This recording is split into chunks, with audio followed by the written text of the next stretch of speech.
अस्सलामुअलैकुम रहमतुल्लाहि तआला व बरकातुहू। दोस्तों, आज मैं आप सबकी बारगाह में मारूफ भाई के एक वीडियो लेकर हाजिर हुआ हूँ।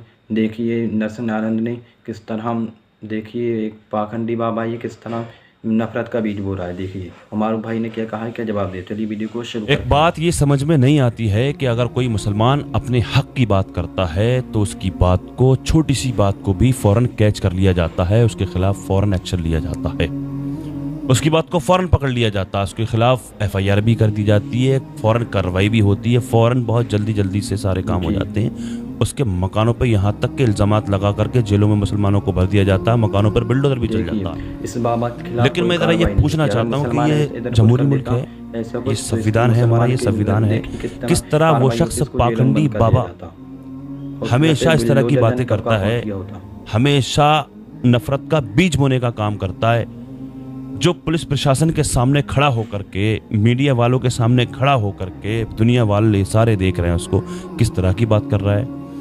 अब पुलिस प्रशासन उसकी बात को सुन रहा है। आपको मालूम होगा दिल्ली के जंतर मंतर पर 17 मार्च को मुसलमान पहुंचे वक्फ अमेंडमेंट बिल के खिलाफ की मुखालफत करने के लिए। उन्होंने ये ऐलान किया था कि हम पहुंचेंगे 17 मार्च को, वक्फ बिल अमेंडमेंट की मुखालफत करेंगे, धरना प्रदर्शन करेंगे, एहतजाज करेंगे। तो इस बाबे को पता लगा होगा, इसने फौरन ऐलान कर दिया कि हम पहुंचेंगे, मुसलमान आ रहे हैं जंतर मंतर, हम भी पहुंचेंगे, हम भी जमा होंगे, हम भी सारे इकट्ठा होकर के वहां पहुंचेंगे। बताइए वहां पहुंच करके क्या करेगा? ये कह रहा है वहां जाकर के हनुमान चालीसा का पाठ करेंगे। क्या बात, मंदिर में तूने ताला लगा दिया क्या? डासना वाले मंदिर में वहां बैठ करके ना करना तो हनुमान चालीसा का पाठ मंदिरों में नहीं तुम लोग करते हनुमान चालीसा का पाठ? तुम्हें मुसलमान जहां दिखते वहीं हनुमान चालीसा का पाठ याद आता है। जहां पे तुम्हें मस्जिद कहीं दिखती है तो उस मस्जिद के गेट पर हनुमान चालीसा का पाठ याद आता है। हम तो नहीं पढ़ते कहीं नमाज, हमारी तो नमाज होगी नहीं।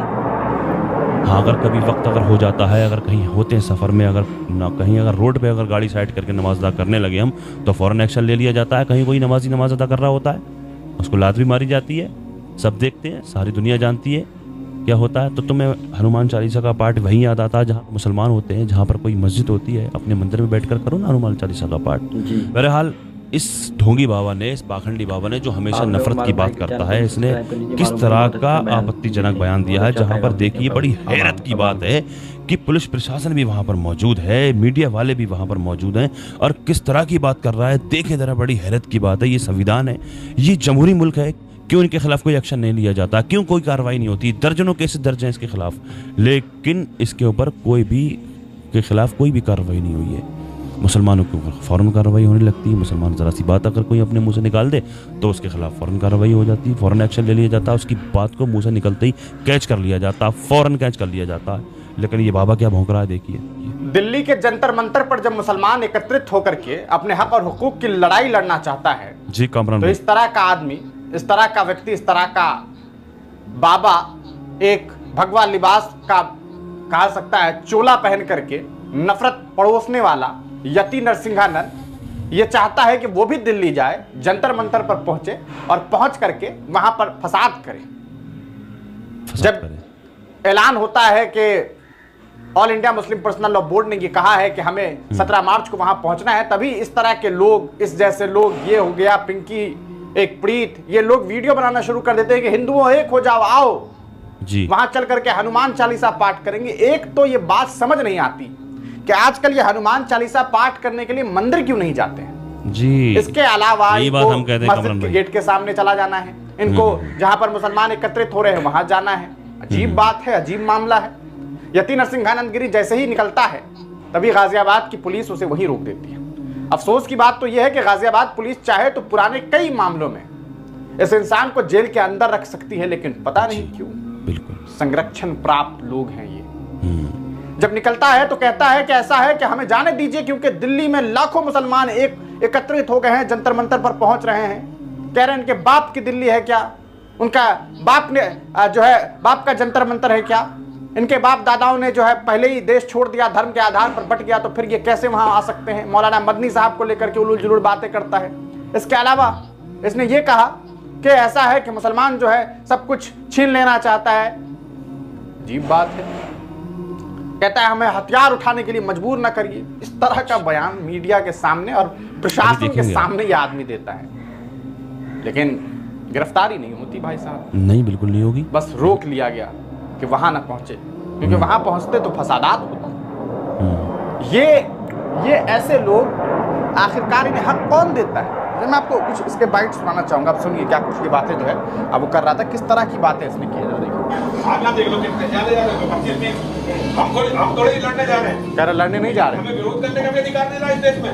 हम अपराधियों का जो देश को तेरे बस की बात भी नहीं है बेटा, उनको रोकने जा रहे हैं। मुसलमान गृह युद्ध के लिए गए, क्या रणनीति होगी? आपको जाने नहीं देते हैं, तो आगे जाने नहीं देते, हम हथियार उठाएंगे, जरूरत पड़ेगी हथियार उठाएंगे, और फिर कोई हमारे सामने नहीं टिकेगा। हथियार उठाएगा ये तो हम आराम से अपने घरों में देख लीजिए, बयान सुनिए, और ये सब देख रहे हैं, सब देख रहे हैं, सब हमारे लोग हैं। हाँ, खड़े हुए सुन रहे हैं, सारे देख रहे हैं, लेकिन हम ऐसे खड़े हुए हैं, ऐसे। आखिरी जमीन है, हमारे भी अस्तित्व का प्रश्न है। ये बिक गए होंगे नेता, मैं नरसिंहानंद गिरी हूँ, ये मुझे रोज नहीं रोक सकते। ये मैं मतलब मैं अभी हथियार नहीं उठा रहा हूँ, इसलिए रुका खड़ा हूँ। जिस दिन मैं समर्थक तो वहां पहुंच गए हैं, समर्थक हमने कहा 100 के करीब लोग पहुंचेंगे, हमने ज्यादा लोगों से कहा ही नहीं। लेकिन अगर मुसलमान वहां रुकेंगे, ये सरकारें मुझे रोक नहीं पाएंगी, कल नहीं रोक पाएगा कोई भी, ना ये पुलिस रोक पाएगी ना कुछ रोक पाएगी। सरकार काबू करेगा दंगाइयों को, वरना मैं काबू करके दिखाऊंगा नरसिंहानंद गिरी। मैं इधर, और ये केवल यहाँ पे नहीं, पूरी दुनिया में इन्हें काबू करके दिखा दूंगा। ये बदतमीजी की हद हो रही है हमारे साथ। हम शांतिपूर्वक तरह से अपनी बात करने जा रहे हैं, वो गुंडागर्दी कर रहे हैं। जंतर मंतर कितने लोग रह सकते हैं? जंतर मंतर पर ज्यादा से ज्यादा 1000 लोग, लाखों की तादाद में जंतर मंतर में वो इकट्ठा हुए, मेरे खिलाफ नहीं हुए हैं, वो इस मोदी के खिलाफ इकट्ठा हुए, अमित शाह के खिलाफ इकट्ठा हुए। बड़ी तकलीफ है इसको भाई। आपने परमिशन लिया था पुलिस से जाने? अरे परमिशन की क्या जरूरत है भैया, मैं कोई वहां प्रदर्शन करने थोड़ी जा रहा हूँ, वहाँ लाखों को सम्मान जा रहा है, मैं भी जा रहा हूँ। इसको जरूरत नहीं है परमिशन की, इसको जरूरत नहीं है परमिशन की। ये है यति नरसिंहानंद गिरी, और ऐसी ऐसी बातें कि शाहीन बाग बसा देगा, देश को टुकड़े कर देगा। अरे भाई जी कमल भाई, आपका इसको परमिशन लेने की कोई जरूरत नहीं है, ये बिना परमिशन के हर जगह पहुंच जाएगा। तो क्या वहां पर जंतर मंतर पर मुसलमान पहुंचे एहतजाज करने के लिए, तो वो क्या बिना परमिशन के गए होंगे? इसको तकलीफ देखी कितनी है, इसको कितना दर्द हो रहा है इसके, और सैकड़ों पुलिस वाले वहां खड़े हैं, किस तरह की बयानबाजी कर रहा है, आपत्तिजनक बातें कर रहा है। मजाल है कि साहब कोई इससे ये भी कह दे कि आप किस तरह की बात कर रहे हैं, कि उसको गिरफ्तार करना तो दूर की बात है, किसी ने उसको ये इसके मुंह से जो जुमले निकल रहे थे उन जुमलों को रोकने की तक कोशिश नहीं की। हाँ, वहां जाने से रोक दिया गया इसको, क्योंकि वहाँ जाता तो ये फसाद हो सकता था, खतरा था इसका, लेकिन इसको वहाँ जाने से रोक दिया, लेकिन गिरफ्तारी नहीं हुई इसकी। कितनी बड़ी बातें की हैं इसने कि हथियार उठाएंगे। कौन होता है भाई एक पुलिस प्रशासन के सामने हथियार उठाने की बात करे बंदा? कोई अगर कोई मुसलमान इस तरह की बात करे तो जरा सोचिए, मुझे बताइए, क्या उसको छोड़ दिया जाएगा, बख्श दिया जाएगा? क्या उसके खिलाफ एक्शन नहीं लिया जाएगा? लेकिन ये शख्स, ये पाखंडी, जिसके खिलाफ दर्जनों केसेस पहले से दर्ज हो, और उसके बावजूद भी वो इस तरह की खुलेआम आपत्तिजनक बातें कर रहा है खड़े होकर के पुलिस के सामने, उसके खिलाफ, उसके बावजूद भी उसके खिलाफ कोई कार्रवाई नहीं हो रही है, कोई गिरफ्तारी नहीं हो रही है उसकी। क्या है ये जमहूरी मुल्क है?